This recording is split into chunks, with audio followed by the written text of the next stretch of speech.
Nah,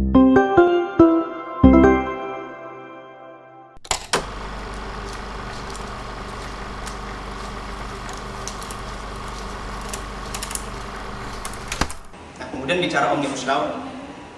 Omnibus Law ini sejatinya adalah konsep baru yang diangkat di Indonesia. Ini berkaca dari sistem yang ada di common law, negara-negara common law, negara Amerika, di mana hukum di sana itu menjadi satu. Hukum itu tidak banyak, tapi dijadikan satu panduan dan satu aturan. Di Indonesia ini notabene baru. Nah, ditujukan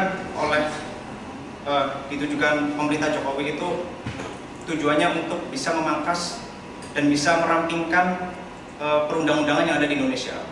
Jadi di Indonesia itu ada ribuan undang-undang, baik itu dari undang-undang pusat, peraturan daerah tingkat provinsi ataupun perda kabupaten atau kota. Nah, kemudian melihat dari itu, pemerintah Jokowi pada September 2019 ketika pelantikannya kemarin, pada pidato pelantikannya, dia menyampaikan bahwasanya dia ingin merampingkan peraturan hukum perundang-undangan yang ada di Indonesia dengan adanya Omnibus Law seperti itu. Nah, kemudian dari situ mulailah ada kayak semacam gonjang-ganjing gitu. Karena sejak awal dirumuskan, sejak awal direncanakan, itu Omnibus Law ternyata menuai banyak pro dan kontra.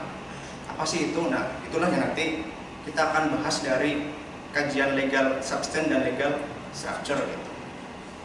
Nah, kemudian teman-teman semua, pada kesempatan kali ini saya akan membahas Omnibus Law dalam perspektif formil atau legal structure-nya gitu ya. Jadi untuk legal substance nanti bolehlah kita nunggu dari pemateri satunya, Bang Herdim gitu ya. Kebetulan Bang Herdim ini juga kawan baik saya di Semarang ini.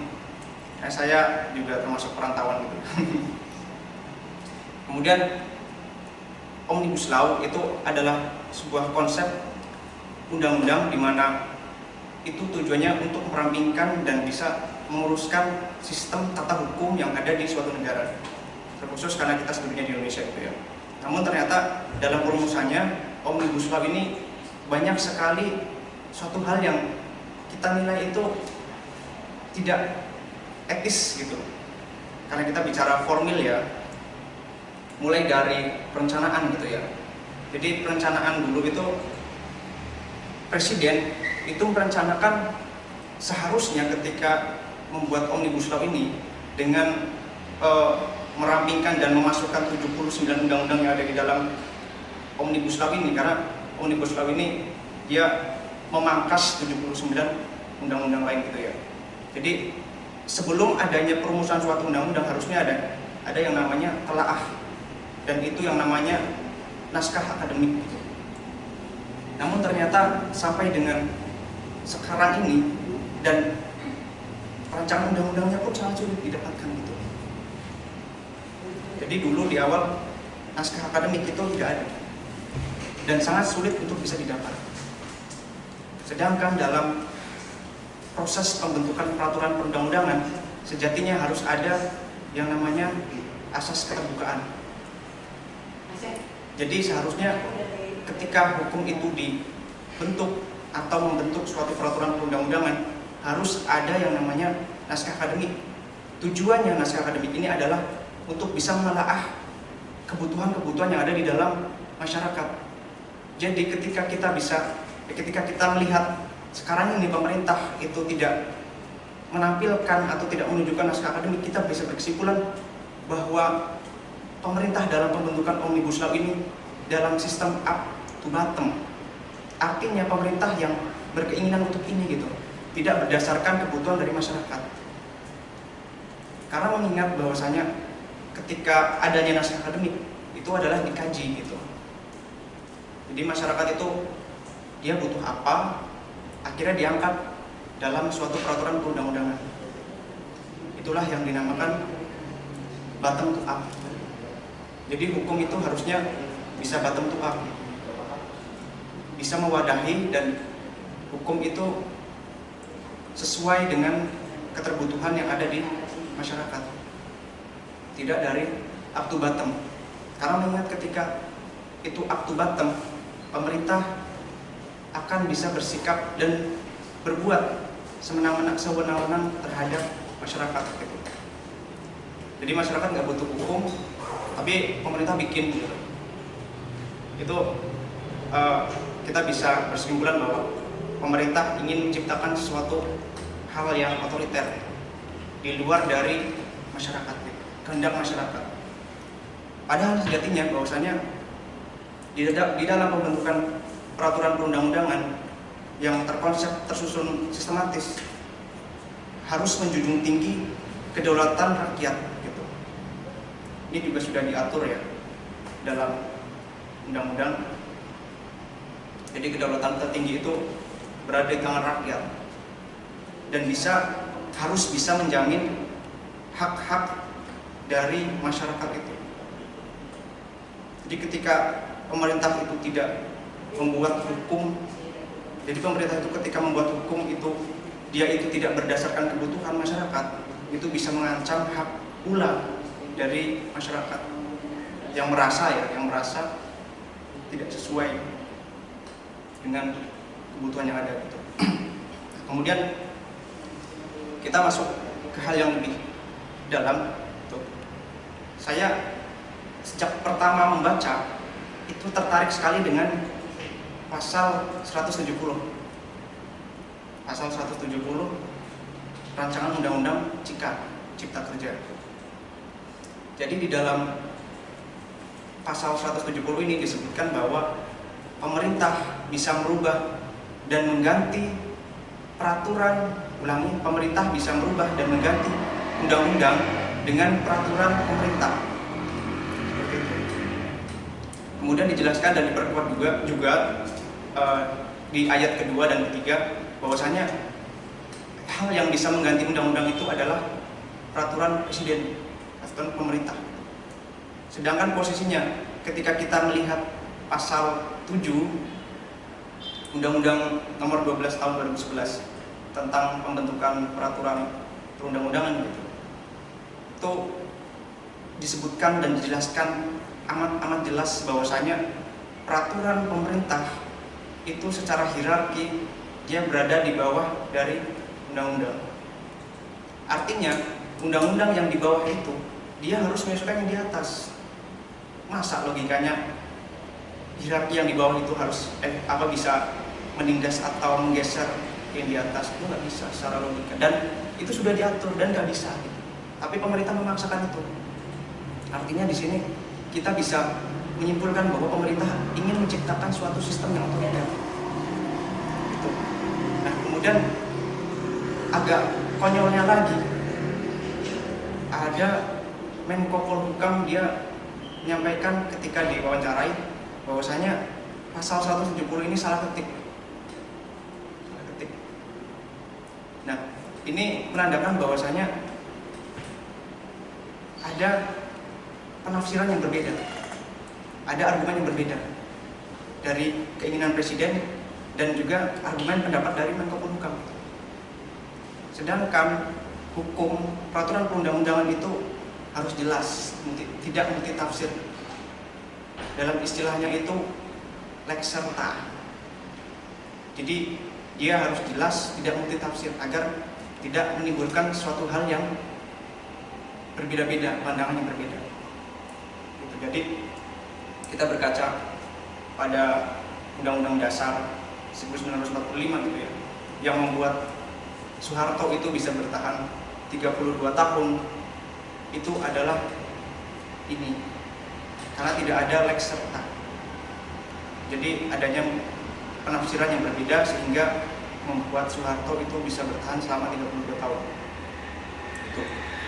Itu dari hierarki ya.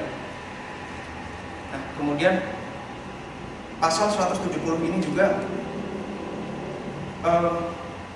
menandakan bahwasanya pemerintah itu ingin sekali bertindak otoriter dan sesuai dengan keinginan dia gitu.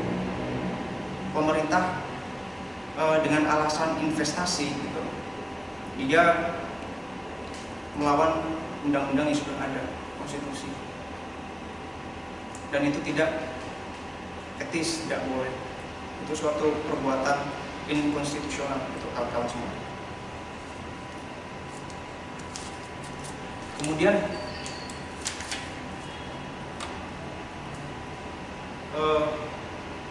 saya tertarik dengan salah satu pasal itu terkait dengan lahan gitu ya, perizinan lahan. Saya tertarik dengan pasal 6. Di sini ada pasal 6 Undang-Undang Pokok Agraria. Itu di situ bahwasanya pasal 6 itu menyebutkan tanah itu harus memiliki fungsi sosial. Tanah memiliki fungsi sosial. Artinya tanah itu digunakan untuk kepentingan umum, kepentingan orang banyak. Namun dalam konsep Omnibus Law ini bahwasanya tanah itu dipermudah perizinannya untuk masalah investasi, untuk masalah pengusaha. Jadi yang diuntungkan di sini, yang diberikan manfaat di sini adalah kaum pemodal, bukan orang masyarakat banyak, bukan orang banyak. Jadi ini juga berlawanan dengan pasal 6 Undang-Undang Pokok Agraria, Undang-Undang Nomor 1 Tahun 60. Kemudian di dalam perumusan Omnibus Law ini tidak ada yang namanya keterbukaan. Jadi di dalam pembentukan peraturan perundang-undangan itu ada asas yang namanya asas keterbukaan. Asas keterbukaan itu apa? Asas keterbukaan itu, jadi pemerintah itu membuka dan memberikan akses jalan seluas-luasnya kepada publik, agar publik itu dia bisa mengakses, bisa melihat, bisa menilai, bisa mengkritisi, dan bisa memberikan saran gitu kepada pemerintah dalam hal ini, agar perumusan peraturan perundang-undangan itu dia benar-benar tidak berat sebelah. Jadi tidak hanya menguntungkan kaum pemodal atau pemerintah saja. Karena kita tidak bisa menghilangkan bahwasanya hukum itu memang tarik ulur dari kepentingan politik.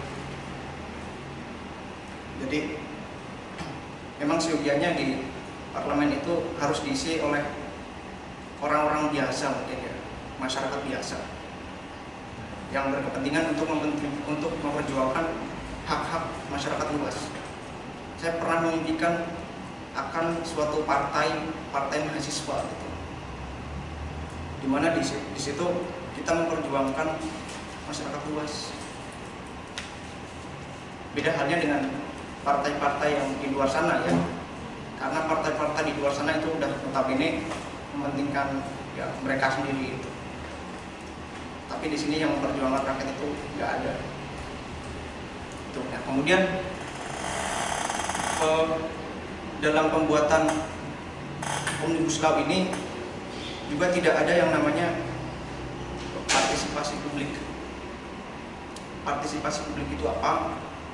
Kita bisa menilai ketika waktu itu pembahasan rancangan undang-undang Cipta Kerja itu kaum pengusaha, DPR itu ada di situ, tapi perwakilan dari buruh dan masyarakat itu nggak ada.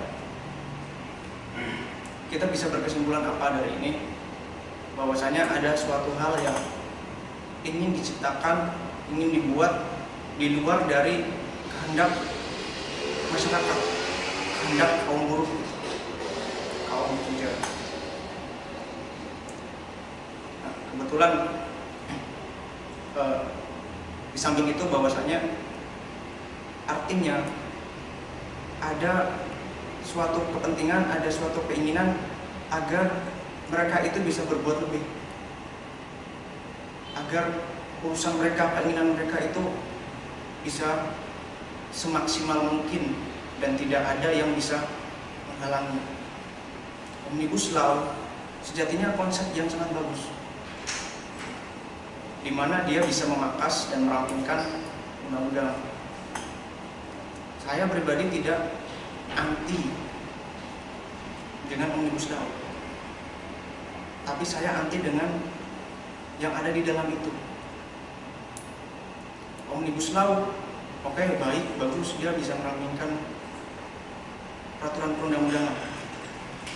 Tapi di situ dia tidak menjamin akan hak dari masyarakat luas, akan kepastian dan jaminan hukum dari masyarakat luas.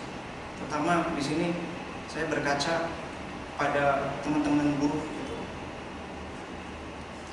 Nah, ada yang namanya tidak adanya UMK dan lain sebagainya, itu salah satu hal yang tidak menjamin pastian pada teman-teman buruh ataupun kontrak yang bisa seumur hidup gitu.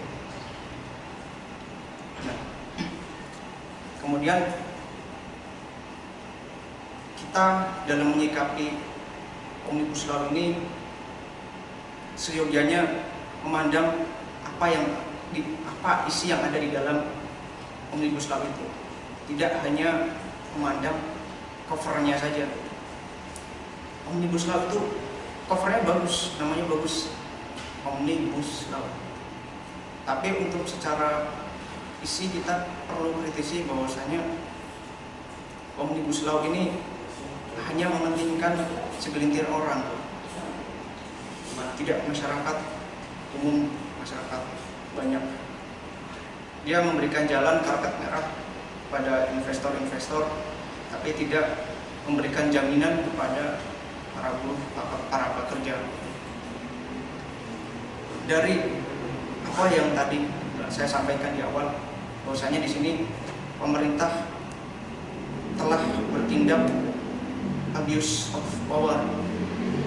Lebih lagi ketika kita berkaca dari pasal 170 rancangan undang-undang Cika gitu ya. Peraturan pemerintah dia bisa mengganti undang-undang. Itu kan nggak logis. Dan orang di luar hukum pun seharusnya sudah bisa nalar ke sana. Masa iya sudah ada aturan yang bahwasanya peraturan yang di atas itu dia memiliki kekuatan yang lebih kuat timbang yang di bawah. Dan yang di bawah itu harus menyusulkan yang di atas. Itu. Di sini pemerintah bertindak abuse of power. Kemudian terkait dengan ini juga ya, pasal 170, saya pernah menonton sebuah siaran di salah satu stasiun TV, bahwasanya ketika ditanya apakah ini tipu, nah, dia menjawab, saya rasa ini sudah ya kita selesai, sudah kita biarkan saja gitu, biarkan DPR yang menyelesaikan, biarkan proses politik yang ada di dalam DPR itu memperdebatkan dan menyelesaikan. Ya, dia menyampaikan seperti itu. Namun dia mengiyakan bahwasanya pemerintah itu membuat pasal 170 ini dengan sengaja, gitu, dengan alasan percepatan investasi. Nah, teman-teman perlu tekankan bahwasanya kita harus berhati-hati terkait dengan kekuasaan itu. Kita harus benar-benar mengawasi dan memantau pemerintah. Ada sebuah teori dari Lord Acton, dia mengatakan power tends to corrupt, absolute power corrupt absolutely. Jadi kekuasaan itu dia cenderung korup, cenderung jahat, dan kekuasaan yang mutlak itu cenderung merusak. Makanya di sini ketika pemerintah itu dibiarkan seleluasa mungkin dalam bergerak, tidak ada tindakan mencegah ataupun menekan pemerintah, pemerintah akan bertindak sewenang-wenang dan dia akan merusak tatanan apa yang ada di negeri ini. Demikian, itu saja yang bisa saya sampaikan. Saya kembalikan pada moderator. Itu kawan mengenai Omnibus Law. Dari apa yang disampaikan, saya panggil Bung Arif atau Imawan Arif. Iya. Seyogianya saja, Bung saja ya. Kita panggil Bung Arif ya. Mengenai Omnibus Law, nyatanya ternyata memang apa yang boleh disampaikan, Omnibus Law memang bermasalah, mulai dari pembentukannya saja sudah bermasalah gitu. Oh iya kawan-kawan, nanti kalau memang ada pertanyaan akan kita sampaikan ketika nanti dua narasumber sudah menyampaikan, dan kawan-kawan bisa kalian bisa mengkontak nomor yang tertera dalam poster yang sudah tersebar luas atau di Instagram PCIMM Kota Semarang. Kita sudah kedatangan narasumber kedua, Bung Herdi, selaku Ketua Bidang Buruh dan Masyarakat PNLBH Semarang. Kalau teman-teman Semarang biasanya yang sering ikut aksi itu pasti kenal Bung Herdi, tahu lah paling enggak. Kita langsung saja ya kawan-kawan untuk untuk pembahasan selanjutnya. Kepada Bung Herdi dipersilakan. Ini ya, tadi mungkin saya nggak terlalu mengikuti perbincangan teman ini ya, narasumber yang pertama. Tetapi saya dengar sekilas tadi kayaknya membahas sekilas soal ini ya, prosedur pembuatan sampai dengan nyinggung juga soal substansi tadi. Saja cabang aja ya. Jadi pada intinya sebenarnya ini ya, tadi sudah dijelaskan prosesnya bagaimana dan kemudian itu diproses karena diprotes oleh kalangan ini ya, teman-teman kalangan masyarakat sipil karena nggak ada pelibatan ini ya, kelompok masyarakat sipil, entah itu dia buruh, petani, nelayan, dan juga teman-teman ini ya, mahasiswa juga, termasuk teman-teman pers itu menjadi bagian yang terdampak ya, termasuk masyarakat yang sedang berhadapan dengan pembangunan infrastruktur. Ini adalah kalangan masyarakat yang nggak diikuti. Tapi di sisi lain pemerintah membentuk tim satgas ini ya, untuk membentukkan Omnibus Law ya, Cipta Kerja, yang anggotanya ketuanya itu Kadin, dan kemudian di bawahnya ya asosiasi pengusaha yang ada di Indonesia itu ada beberapa asosiasi pengusaha yang ikut terlibat. Sementara kalangan buruh nggak ada yang dilibatkan sama sekali. Teman-teman yang terdampak nggak ada yang dilibatkan gitu. Nah itu menjadi persoalan tersendiri ya, karena tadi sudah dijelaskan bagaimana mekanisme pembentukan peraturan perundang-undangan itu, partisipasi, transparansi juga yang di awal ya, kayak keterbukaan kita mau akses dokumen RUU itu. Justru kita kesulitan untuk mengakses itu. Kayaknya baru Maret kemarin ya, mungkin. Iya. Maret kemarin baru bisa diakses di website Kemenko Perekonomian. Ini hal yang cacat sebenarnya. Belum ini ya, saya mungkin akan masuk lebih banyak ke soal masalah substansi. Karena saya di bidang buruh, mungkin yang lain saya akan singgung dikit, tapi akan lebih menukil ke masalah ini tenaga kerjaan. Jadi ini ya, salah satu klaster di dalam RUU Cipta Kerja yang disusun dengan metode atau konsep Omnibus Law ini, dia membahas soal masalah ini ya, tenaga kerjaan.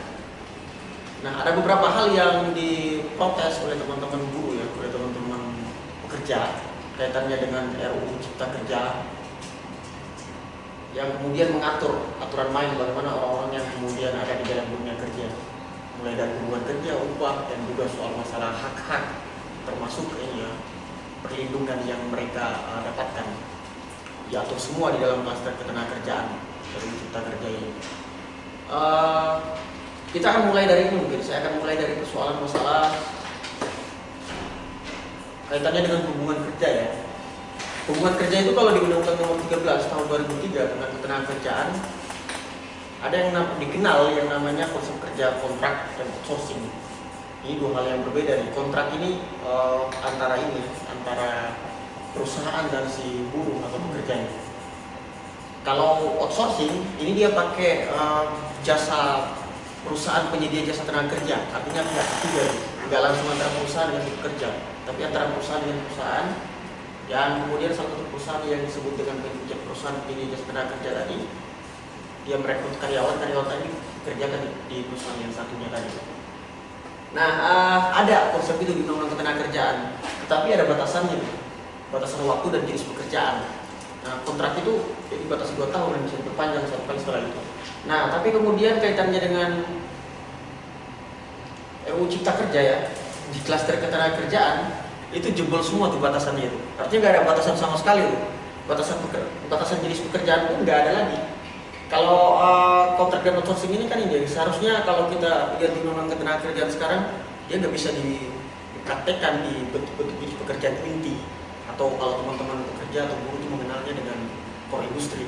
Artinya kalau perusahaan itu perusahaan garment dan dia buat baju segala macam itu, Nggak boleh orang yang menjahit itu atau bagian dari rangkaian untuk menghasilkan produk baju itu dipekerjakan dengan sistem kontrak atau outsourcing. Nggak boleh. Dan ada batasan waktunya tadi. Nah sekarang di RUU Cipta Kerja batasan tadi dihilangkan semua itu. Orang boleh dipekerjakan untuk semua jenis pekerjaan. Mau dia di industri kah atau kerjaan apapun boleh dipekerjakan. Dan batasan waktunya udah nggak ada batasan waktu. Jadi ada potensi orang itu akan dikontrak selama dia masih dibutuhkan oleh perusahaan ya. Nggak seumur hidup juga mungkin sih. Karena ya perusahaan itu dia akan cari yang lebih cekatan. Orang dengan usia 50 tahun mungkin akan ini ya, apa namanya?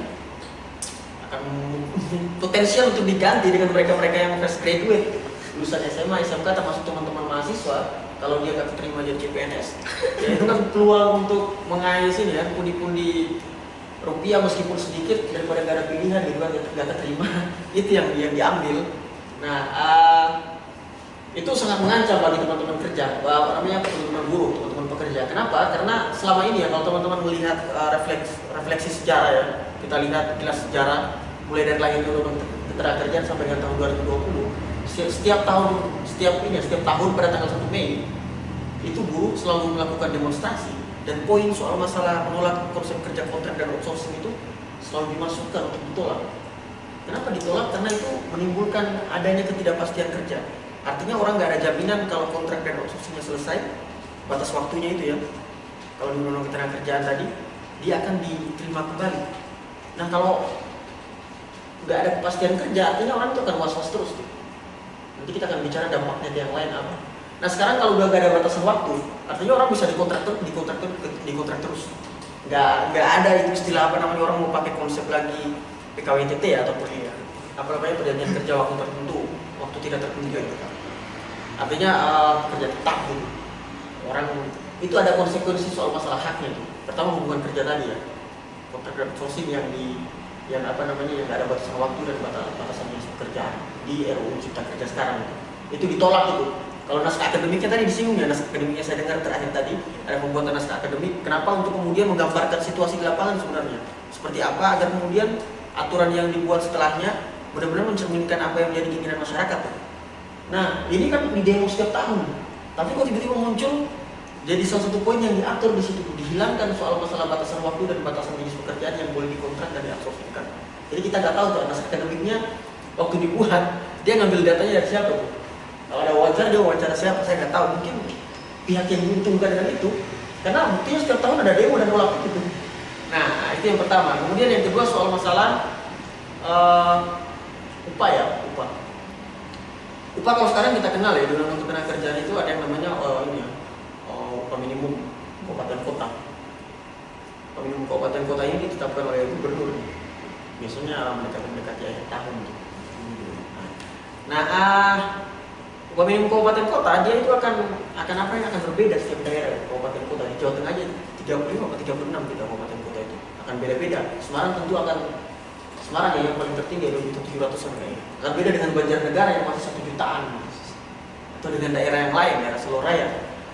Nah sekarang kalau kemudian ketentuan tadi ya soal masalah upah minimum kabupaten kota tadi, cara perhitungannya diatur di dalam PP 78 tahun 2015 peraturan ini, pemerintah nomor 78 tahun 2015 tentang pengupahan. Jadi cara perhitungannya itu soal masalah upah minimum yang ini ya, tahun berjalan, kemudian pertumbuhan ekonomi ditambah dengan inflasi ya. Inflasi itu kemudian nanti menghasilkan nilai nominal yang akan menghasilkan berapa upah tahun ini akan dibayar ya. Nah, yang jadi persoalan adalah tahun ini, di dalam RUU Cipta Kerja, Omnibus Law, itu nggak ada lagi perhitungan kata tadi, justru lebih diperburuk gitu. Dengan semua digantungkan pada pertumbuhan ekonomi. Tunggal upah minimum tahun berjalan dengan pertumbuhan ekonomi. Artinya, kalau pertumbuhan ekonomi kita itu tahun ini nggak tumbuh, nggak ada pertumbuhan ya. Kalau 1% mungkin jangan ada 1%, kalau 2% jangan ada 2%. Tapi saya nggak yakin dia akan lebih dari 5% karena kita melihat ya bagaimana kemudian kondisinya belakangan ini. Nah artinya itu akan memungkinkan itu terjadinya yang politik upah murah ya, yang bilang itu akan dilanggengkan, dan itu diatur dengan akan sama tuh setiap daerah, karena nggak ada lagi upah minimum kabupaten kota, yang ada adalah upah minimum provinsi yang ditetapkan oleh gubernur itu. Artinya Jawa Tengah itu Semarang yang kebutuhan hidupnya tentu beda dengan daerah Grobogan mungkin ya, Banjarnegara atau daerah lain, akan dipukul rata tuh model ini. Nah, itu akan jadi persoalan tersendiri. Nah, kemudian upah minimum tadi kan dia sistemnya ini ya, kalau dalam diskursus atau kajian perburuan itu kita mengenal sebagai jaring pengaman. Artinya orang nggak boleh diberi upah di bawah ketentuan upah minimum yang ditetapkan pada tahun itu. Kenapa? Kalau dia dibayar di bawah ketentuan itu, kalau emang surveinya benar-benar ya, bisa dipastikan bahwa dia nggak akan ini ya, mampu memenuhi kebutuhan hidup sehari-harinya. Bayangkan aja kalau di Semarang kita dengan upah 1 jutaan ya, kalau dipukul rata ya, kalau upah minimum provinsi, akan bagaimana itu nanti? Orang akan memenuhi kebutuhan hidup di Semarang. Semuanya serba beli kita di Semarang. Kita kontrak kos dan segala macam yang lainnya beli, nggak ada kayak di kampung kita mungkin punya sawah gue. Nah, udah ada jaring pengaman, tetapi kemudian ketentuan pemberian upah dalam kegiatan atau dalam hubungan kerja sehari-hari di perusahaan ya, ada yang namanya upah itu ditentukan berdasarkan satuan waktu, satuan hasil. Artinya kalau satuan hasil, kita akan bicara soal target produksi itu. Berapa hari ini target produksi yang ditetapkan oleh satu orang pekerja atau buruh di dalam suatu perusahaan. Satuan waktu artinya berapa waktu produktif kamu dalam perusahaan tersebut. Nah, itu jadi persoalan tersendiri kalau kemudian nanti dikaitkan dengan ketentuan lain. Kaitannya dengan apa? Dengan hak teman-teman untuk mengambil cuti. Jadi ada cuti ini ya, kalau bagi pekerja atau buruh itu ada cuti wajib 12 hari dalam setahun. Bagi mereka yang sudah bekerja di 1 tahun itu boleh diambil 12 hari itu dalam setahun, setiap bulan yang diambil, dikasih berapa gitu, nanti diberitahukan kepada atasan atau pihak manajemen perusahaannya. Nah,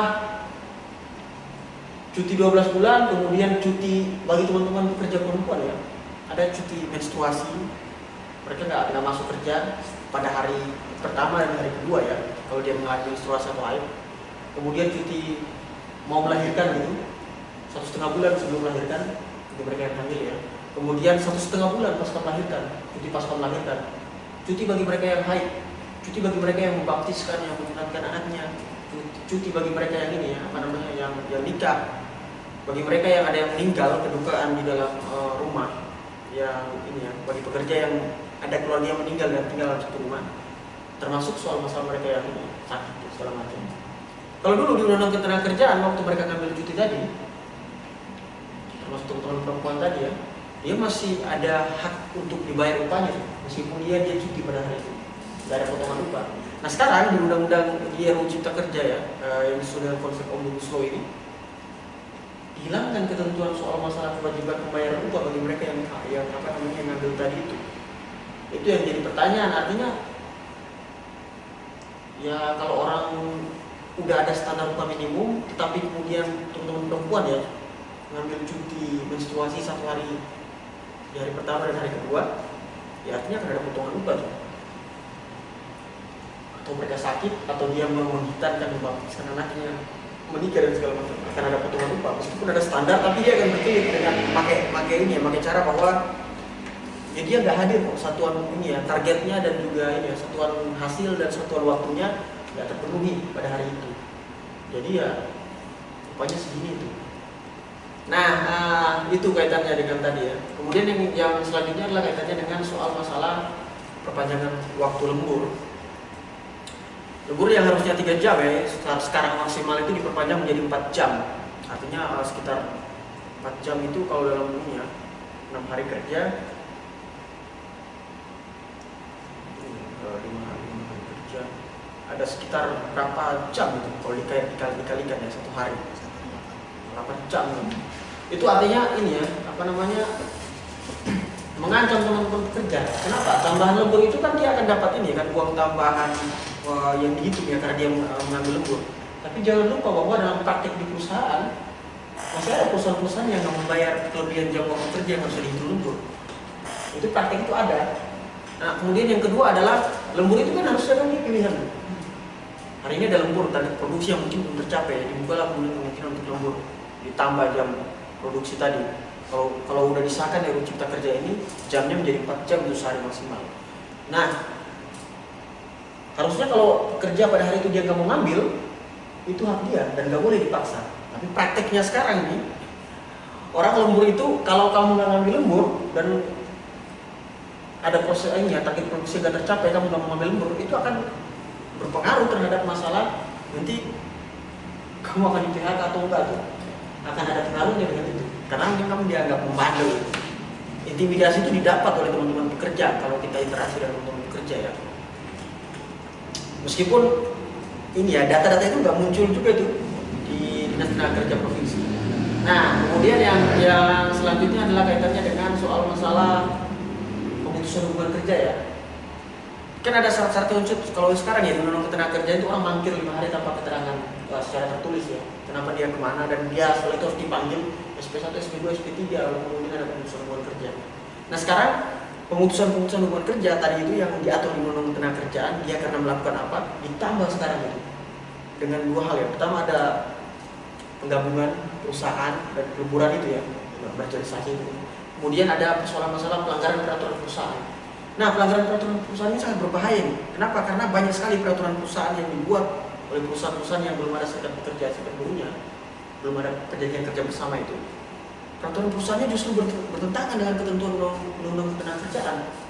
Kenapa? Karena ada mangkir ya, contoh kita ambil contoh mangkir. Mangkir itu kalau dalam Undang-Undang Ketenagakerjaan maksimal dia 5 hari tuh orang dianggap mangkir.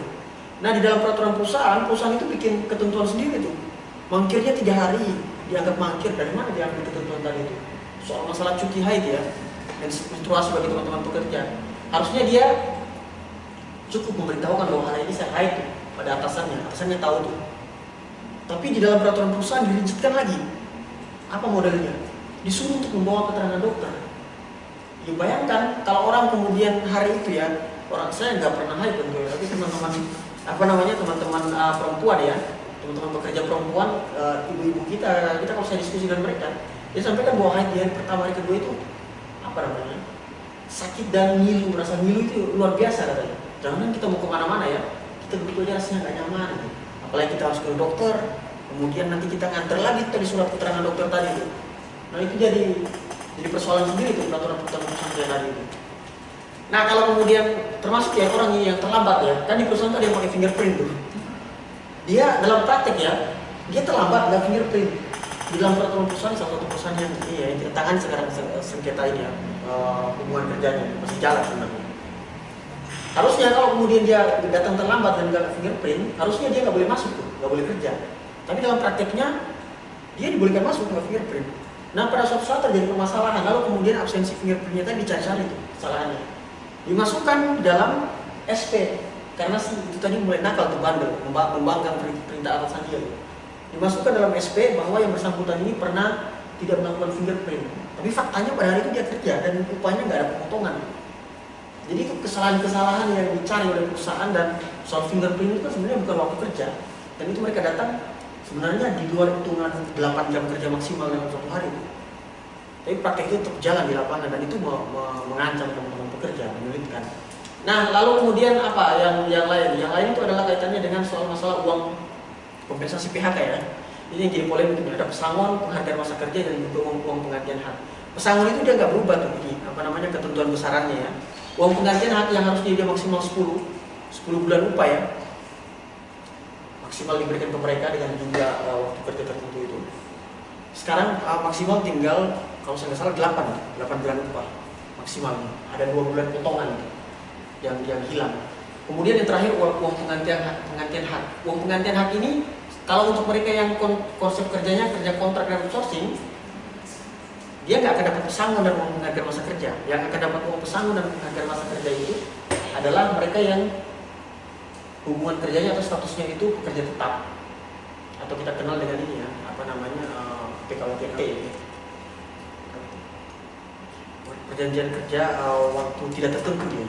Kalau tertentu itu dia ada kontrak gitu. Nah, dia tertentu. Atau ini ya, sistem kerja tetap gitu. Nah, mereka yang nggak tetap, dia biasanya akan dapat yang namanya ini ya, yang outsourcing, yang kontrak tadi. Kalau tadi pemutusan hubungan kerja, dia akan dapat yang namanya uang penggantian hak, atau kalau dalam dunia kerja itu sering dikenal dengan uang tali asi. Uang tali asi, uang pisah gitu. Nah, kalau dulu Undang-Undang Ketenagakerjaan, belum dulu ya, sekarang ya Undang-Undang Ketenagakerjaan, karena Cipta Kerja belum berlaku, uang penggantian hak tadi itu 15% dari hasil uang penggantian uang penghargaan masa kerja dan juga uang pesangon bakar. 15% dari nominal tadi kemudian jadi besaran uang penggantian hak yang harus diterima. Apa unsurnya? Yang pertama adalah tadi itu ongkos pulang pergi, berobat dan segala macam, cuti besar yang belum diambil, dan hal-hal lain yang diatur di dalam perjanjian kerja bersama atau peraturan perusahaan. Biasanya diatur ada. Nah sekarang itu nggak ada, kalau di RUU Cipta Kerja ya, yang Omnibus Law ini nggak ada lagi ketentuan 15% dari gabungan antara uang pesangon dan penghargaan masa kerja. Dia besarannya itu dikembalikan, diatur nanti di dalam peraturan perusahaan, perjanjian kerja bersama atau perjanjian kerja bagi mereka yang ini yang belum ada serikat ya. Nah kalau demikian saya nggak yakin perusahaan itu akan mengatur hal tersebut. Kenapa? Karena selama ini pun mereka yang sistem kerjanya pekerja tetap ya, kerja tetap. Waktu kita gugat di pengadilan hubungan industrial, saya kebetulan dari 2016 ya, itu udah udah sidang di pengadilan hubungan industrial. Ketentuan itu ini nggak udah diputus oleh pengadilan, nggak bisa dilaksanakan oleh perusahaan. Dia masih bandel aja, apalagi dikembalikan silakan diatur di peraturan perusahaan. Kita kan pastikan bagaimana ini sengsaranya teman-teman pekerja ya. Terakhir sebelum menutup mungkin 1 menit ya. Tadi ya ada soal masalah hubungan kerja, ada soal upah, ada soal masalah mudahnya terjadi PHK, ada soal masalah perpanjangan lembur, terakhir adalah soal kompensasi PHK. Itu cuma dampak yang kelihatan karena di dalam aturan disebutkan. Tetapi waktu orang udah diatur sedemikian rupa, sedemikian detail dan mengancam seperti tadi, bisa dipastikan orang nggak akan berani lagi menuntut hak-haknya dalam perusahaan. Orang nggak akan berani lagi bicara soal masalah saya punya hak untuk berserikat, saya punya hak untuk kemudian ngambil cuti dan segala macam. Kenapa? Karena nggak akan ada lagi orang kemudian ini ya peluang untuk kemudian menjadi pekerja tetap itu akan tertutup. Kenapa? Seorang pengusaha akan bilang bahwa saya nggak mau angkat orang jadi pekerja tetap. Kenapa kalau saya angkat orang jadi pekerja tetap? Konsekuensinya saya harus bayar uang pesangon dan penggantian masa kerja. Lebih baik kalau saya pengusaha ya, kalau mau nakal ya kayak gitu, dia akan bilang bahwa lebih baik saya kontrak outsourcing aja, gak usah bayar uang pesangon dan uang penggantian masa kerja, uang penggantian hak aja, uang penggantian hak pun nanti akan diatur dalam peraturan perusahaan. Nah, konsep ini ya hubungan kerja yang nggak menjamin kepastian kerja dan hak-hak orang sangat akan ini ya punya peluang besar untuk gampang di PHK, itu akan mengancam kondisi kerja dalam orang kan adem-adem aja. Kamu berani ngomong soal itu tahun depan nanti kontrak selesai, nanti nggak akan diperpanjang. Artinya silakan kamu cari kerja yang lain dengan sistem yang sama juga. Di dalam juga kalau kamu tuntut hak yang sama, ya udah kamu akan mengalami hal yang sama di perusahaan sebelumnya. Makanya kenapa kemudian demo itu terjadi di beberapa tempat itu mungkin sebagai pengantar ya. Nanti kita ini sambung juga ada yang bertanya, kalau yang nggak bertanya ya kita pulang aja. Iya. Itu kawan-kawan terkait omnibus law yang disampaikan oleh Bung Yadi. Nyatanya memang banyak masalah mulai dari pengupahan, terus dari kerja kontrak atau outsourcing dan yang lain. Nah, mungkin itu saya kembalikan lagi ada 3 pertanyaan dari 2 orang. Ini dari Imawan Eko, salah satu kader IMM Kota Semarang. Ini untuk pertama kepada Bung Arif. Nah, ini pertanyaannya. Kira-kira apa penyebab Presiden di dalam Omnibus Law ini terkesan mengambil alih wewenang yang seharusnya dimiliki oleh lembaga lain, seperti pembatalan perda dan pengubahan hal-hal yang diatur di dalam Omnibus Law. Wewenang tersebut kan sebetulnya dimiliki MA dan MK, tetapi Presiden mengambil alih. Apa tujuannya? Padahal kan wewenang itu udah diatur di UUD. Terima kasih. Ya monggo dijawab terlebih dahulu. Mau dijawab dulu. Imam ya? Imawan Eko. Ini. Jadi seperti ini untuk Mas Eko ya. Presiden itu dia berhak untuk bisa mengatur negaranya. Ya, karena dia itu orang nomor 1 di negeri ini, gitu ya. Suatu negara itu. Tapi seyogianya memang mengingat bahwasanya dia itu dari siapa. Kedaulatan tertinggi itu bukan dari presiden, tapi ada di rakyat. Nah, presiden di sini saya fokuskan pada presiden yang sekarang ini, dia dengan alasan ingin mempercepat investasi gitu ya. Padahal investasi di Indonesia itu bagus gitu loh, dan alasan kenapa para investor itu pada cabut dari Indonesia itu bukan karena masalah regulasi, tapi masalah pemerintahnya aja gitu loh, atau bukan masalah karena permasalahan dengan tenaga kerja ataupun dengan sumber daya yang ada itu nggak ada, tapi masalah dengan pemerintah. Jadi pemerintah apa udah salah, terus sekarang salah lagi. Pemerintah di sini dia abuse of power. Kenapa aku bisa mengatakan kayak gitu? Kita bisa lihat di yang tadi sudah saya jelaskan di pasal 170 rancangan undang-undang jika itu ya. Jadi dia bisa mengganti undang-undang dengan peraturan pemerintah dengan alasan percepatan investasi itu. Alasan yang investasi itu adalah alasan terkuat. Pandangan saya menilai hal ini bahwasanya pemerintah itu ingin menciptakan suatu sistem sentralistik, suatu sistem di mana semuanya ya udah ini berpusat pada presiden gitu namanya gitu. Jadi diawali dari kita kecolongan masalah undang-undang KPK dulu diserahkan jadi dikatakan nanti udah ini kita serahkan ke DPR gitu. Tapi akhirnya kita kecolongan dan akhirnya disahkan juga. Nah, kemarin saya mendengar statement dari staf ahli kenegaraan terkait dengan pasal 170 ini. Prof. Mahfud mengatakan bahwa ini tipu gitu. Tapi dia mengatakan ini benar. Dan ini memang benar gitu, dan ada niatan dari pemerintah untuk menciptakan suatu sistem sentralistik. Itu analisis saya. Suatu sistem di mana pemerintah ya, nanti akan berkuasa dan bisa berkehendak untuk bisa menciptakan suatu sistem yang dia inginkan. Nah, kemudian dia menyampaikan bahwasanya pasal 170 ini rancangan undang-undang ini udah biarkan aja, kita selesai, kita di forum ini selesai aja, biarkan undang-undang ini dibahas oleh DPR gitu. Nah, masa iya mau kita mau buat kayak diam aja gitu? Dikhawatirkan kita bakal colongan 2 kali seperti undang-undang KPK itu. Kita udah kecolongan dan kita nggak mau. Nah, kemudian pandangan saya, jawaban saya terhadap Mas Eko bahwasanya pemerintah ingin menciptakan suatu sistem sentralistik. Pemerintah di sini sudah bersikap otoriter dan melakukan suatu tindakan inkonstitusional. Jadi dia menyalahi pasal 7 Undang-Undang 12 tahun 2011. Cuman, Mas Eko bisa baca, bisa buka lagi Undang-Undang 12 tahun 2011 itu tentang pembentukan peraturan perundang-undangan. Jadi seperti itu dari saya. Mas, buat Iya, itu yang Mas Eko terkait penjelasan. Kalau mungkin belum jelas bisa chat lagi gitu. Ini untuk Bung Herdin. Nah, Omnibus Law ini kan dianggap tidak memihak kepentingan kaum buruh. Bahkan dapat kita sebut upaya legalisasi praktek perbudakan.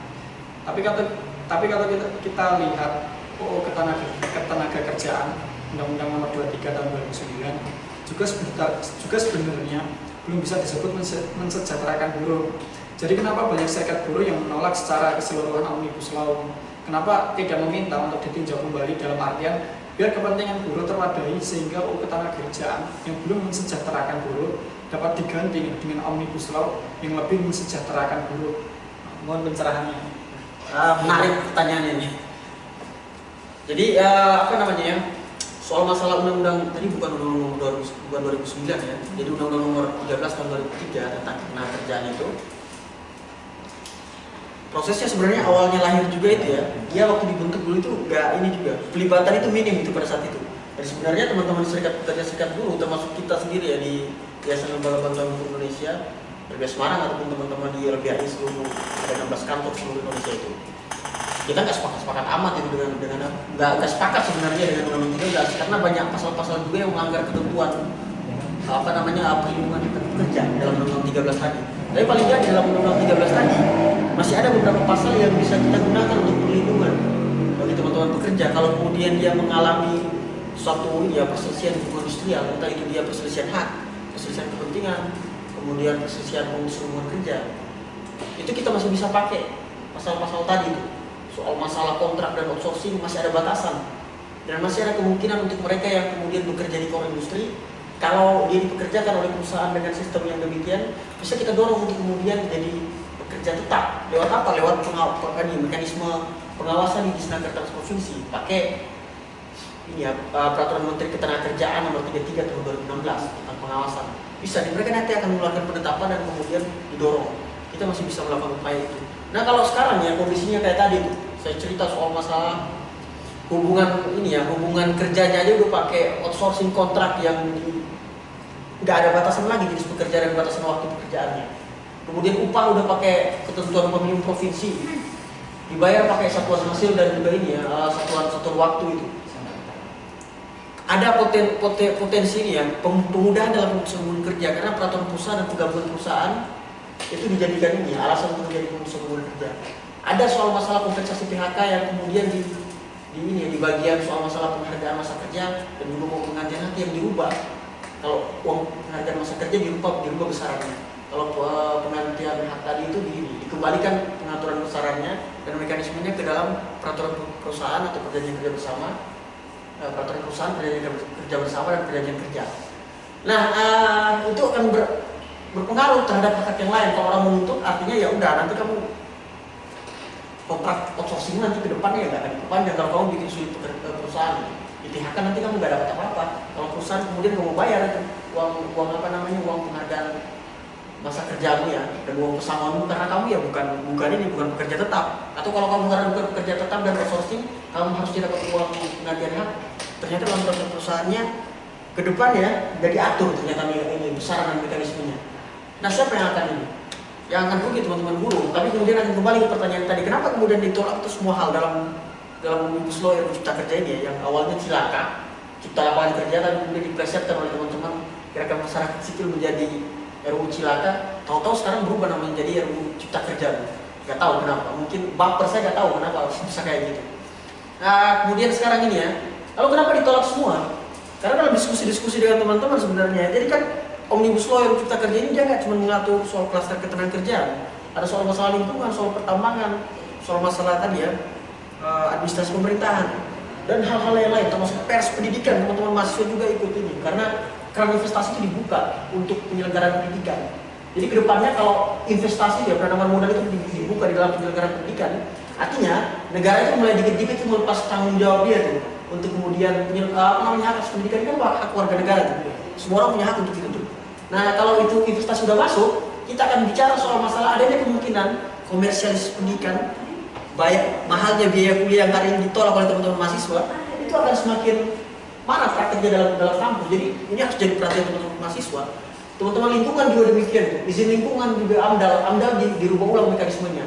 AMDAL itu hanya menjadi kewajiban dari perusahaan, kegiatan usaha yang dampaknya itu masuk dalam kategori sangat mengancam gitu, resikonya sangat tinggi atau menengah. Tapi yang ke bawah setelah itu nggak ada ketentuan untuk AMDAL. Izin lingkungan dicabut, nggak ada ketentuan soal izin lingkungan. Padahal itu hal yang penting. Kemudian nanti kalau dalam suatu pembangunan proyek dan segala macam pabrik atau apapun, kayak contoh sekarang semen ini Indonesia Kendeng itu. Dulu kan kita gugat itu karena instrumen-instrumen tadi itu soal izin lingkungan dan segala macam yang kita gugat. Nah, kalau itu dihilangkan, itu mengurangi senjata kita itu sebenarnya. Nah, itu yang jadi problem. Dan kemudian dalam diskusi dengan teman-teman mereka berpikir bahwa karena dia mengatur secara keseluruhan sebenarnya ada sekitar, ini kan kelanjutan dari aksi reformasi di korupsi bulan September kemarin kan, ada 70-an paket peraturan perundangan yang mau dirubah sekalian. Yang goal itu tadi yang disinggung oleh teman ini ya, narasumber pertama dari FH UNES ya. Ada apa namanya RUU KPK yang kemudian kita colongkan. Kita dijanjiin perpu, tapi sampai sekarang nggak ada perpunya dan jalan terus. Lalu kemudian kita udah lihat dampaknya terhadap KPK sekarang. Bagaimana ada beberapa kasus yang kemudian dihentikan prosesnya itu. Nah, kita nggak mau lagi colongan dan karena klasternya banyak, yang tadinya undang-undang itu ada 70-an paket yang mau didorong satu-satu revisinya. Sekarang ditumpuk jadi satu di dalam ini ya, dalam RUU Cipta Kerja Omnibus Law untuk kemudian memacu ini ya, meningkatkan investasi dan kemudian mengundang investor menanamkan modal di negeri kita. Dalam diskusi ternyata ini semua kalau kita maju sendiri-sendiri, justru perjuangan kita, teman-teman petani, teman-teman buruh, nelayan, teman-teman mahasiswa, kita akan terpecah-pecah lagi, kekuatannya nggak terkonsentrasi. Justru kita akan bicara soal masalah isu-isu ini yang beda-beda masing-masing ini, dan mungkin kita akan dihadap-hadapkan. Padahal kalau kemudian itu salah satu disahkan ya kita masyarakat, entah dia buruh, entah dia petani dan segala macam akan ikut merasakan, karena itu akan berpengaruh terhadap daya beli ekonomi segala macam ya. Kalau kondisi lingkungan dia rusak, kayak contoh mungkin bisa dilihat di daerah-daerah kayak ini, Karawang, Bekasi, yang sungai-sungainya udah tercemar itu. Kalau kondisi itu lingkungan udah rusak, tercemar udara dan segala macam, meskipun ada pekerjaan, ada lapangan kerja yang bisa dimasuki oleh teman-teman tenaga kerja, tetapi setelah pulang kerja ya, atau dalam kondisi bekerja, dia akan mengalami tadi air mungkin akan krisis. Yang pulang dia butuh air setelah kerja, dan dia dapat tempat tadi pulang butuh air, dia butuh hirup oksigen yang segar, dia butuh kondisi lingkungannya tadi itu nggak menimbulkan penyakit, anaknya nggak sakit, keluarganya nggak sakit, artinya dia nggak perlu keluarin biaya untuk kemudian membayar biaya pengobatan dan segala macam. Nah, ada keterkaitan semua itu, dan kemudian mereka melihat kalau di Jawa Tengah kan dibentuk aliansi itu, kayak Jawa Tengah melawan, termasuk teman-teman UNES juga masuk ya dalam aliansi, dan beberapa teman-teman mahasiswa di Semarang dan Jawa Tengah, termasuk teman-teman serikat buruh, hampir semua teman-teman serikat buruh bergabung dalam aliansi tadi, teman-teman petani juga ada. Sepakat bahwa ini kita udah gak bisa ini bicara satu-satu isu, kita harus turun bareng-bareng, harus saling mendukung, gak bisa lagi kita dipecah-pecah karena kita udah kecolongan yang kemarin. Kemarin kan mau gak mau 24 September itu kalau kita bilang ya masih ada yang berjalan isunya masing-masing gitu. Makanya di berbagai daerah kita melihat masih ada yang menarik massa dan segala macam yang gak sepakat dengan isu yang ini. Nah sekarang kita mau coba ya udah ada mulai muncul kesadaran bahwa ini kita mau majunya bareng-bareng. Gak ada lagi yang bicara soal itu, isu buruh, itu isu lingkungan, isu pertambangan, isu mahasiswa, isu pers. Enggak. Kita mau merangkul itu jadi satu karena ini masalah kita sebagai bangsa. Itu sih mungkin pertanyaan. Apa namanya jawabannya? Itu pengekor mengenai pertanyaan kepada Bu Yedi. Karena memang banyak permasalahan ternyata. Nah ini untuk pertanyaan kedua. Ini nggak tahu dari siapa, cuman tidak mencantumkan nama. Cuman ini akan saya sampaikan kepada Bu Yedi lagi ini. Bagaimana dengan sebagian yang kemudian setuju untuk segera disahkannya RUU ini? Nah, menarik di sebagian karena saya nggak tahu ini buzzer kayaknya yang bertanya ya. Karena nggak ada namanya tuh. Iya, nggak ada namanya. Nah, kita sebut aja dia hamba Tuhan ya. Nah, ini artinya gini. Bagaimana dengan sebagian yang setuju? Justru kalau kemudian ini ya kita lihat di media sosial ya, yang setuju itu kan akun-akun yang nggak jelas itu sebenarnya. Yang setuju dan kemudian membuat ini ya gejolak di medsos. Kita nggak tahu itu robot atau apa gitu yang komen-komen. Kalau bilang masalah masyarakat itu dia setuju dan kemudian kenapa harus dihalangi sih? Buktinya aksi itu digelar di berbagai daerah dan jumlahnya itu nggak dikit. Hampir semua elemen terlibat. Diskusi-diskusi itu digelar di semua kampus-kampus. Dan beberapa kampus besar itu bahkan sudah membuat position paper. Contoh ya, teman-teman Semarang itu ada beberapa kampus yang sudah membuat itu. Teman-teman ini ya, UNES sudah membuat ya teman-teman mahasiswa UNES BEM-nya. BMF yang nggak salah kalau udah cukup lengkap itu ya kajiannya. Teman-teman Undip juga udah. UGM itu sampai teman-teman UNS Solo ya, Surakarta itu udah buat. Kemudian teman-teman UGM itu sampai akademisi udah buat kajian soal itu. Dan jelas, emang ini kan telanjang banget ini sebenarnya, kasat mata banget. Nggak perlu orang itu apa istilahnya ya, belajar mikirnya itu sampai harus banting kepala di artinya udah harus ini kok harus belajar berpikir keras biar kita dapat kesalahannya. Kalau kita baca tadi dari segi penyusunan aja nggak ada transparansi, nggak ada pelibatan. Kita buka Undang-Undang Nomor 12 Tahun 2011 tentang pembentukan peraturan perundangan, udah ketemu langsung. Dan itu dibilang bahwa itu hal yang soal transparansi, soal pelibatan itu harus disampaikan di saat mulai dari perencanaan, penyusunan, bahkan nanti udah dilempar ke DPR. Ini kan keluar itu tutup-tutupan, alasannya justru nggak rasional, alasan kerahasiaan, menghindari gejolak, justru gejolaknya udah kejadian kok. Apalagi yang mau dihindari sebenarnya. Lalu kemudian setelah dibuka ternyata ada tadi yang disebut oleh kawan-kawan dari UNES tadi ya, soal masalah pasal 170 itu, dibilang tipe. Bahkan dalam mencari alasan itu pemerintah itu nggak benar itu. Tipe itu kalau dalam bahasa ya, kita buka KBBI, tipe itu adalah huruf yang salah ketik ya, yang kemudian itu akan berubah makna kalimat. Contoh gini ya, ada kata ketika dengan kata ketiak. Ketika dan ketiak ini kalau dimasukkan dalam satu rangkaian kalimat akan berubah maknanya tuh. Nah itu orang bilang tipe.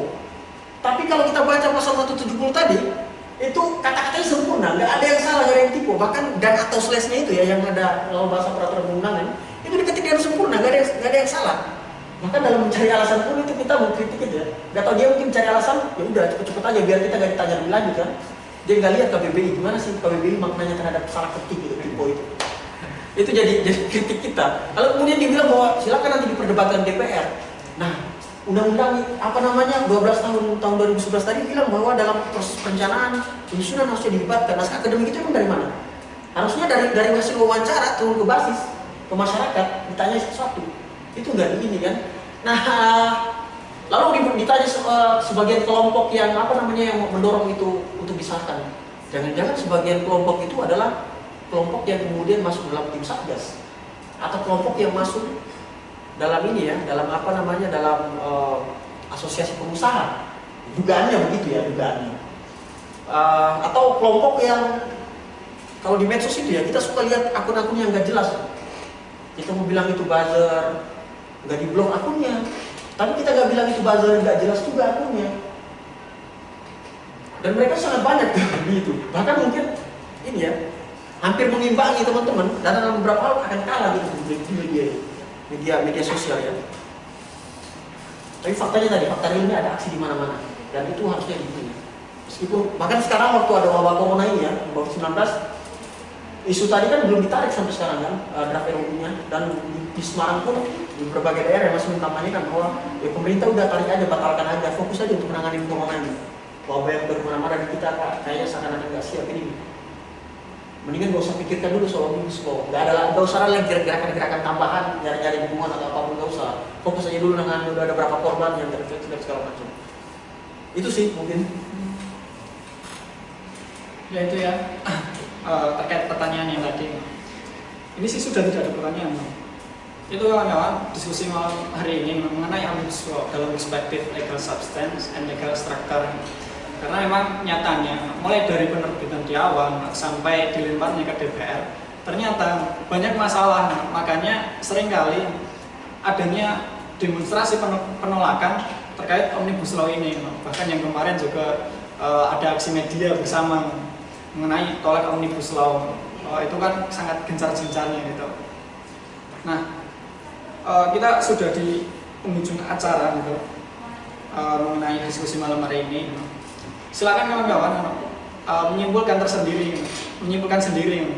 Omnibus law ini sebetulnya pro kepada rakyat atau tidak pro kepada rakyat? Ini menyengsarakan rakyat atau memenangkan rakyat? Monggo teman-teman diskusikan mengenai diskusi kita malam hari ini. Itu saja dari saya. Saya lempar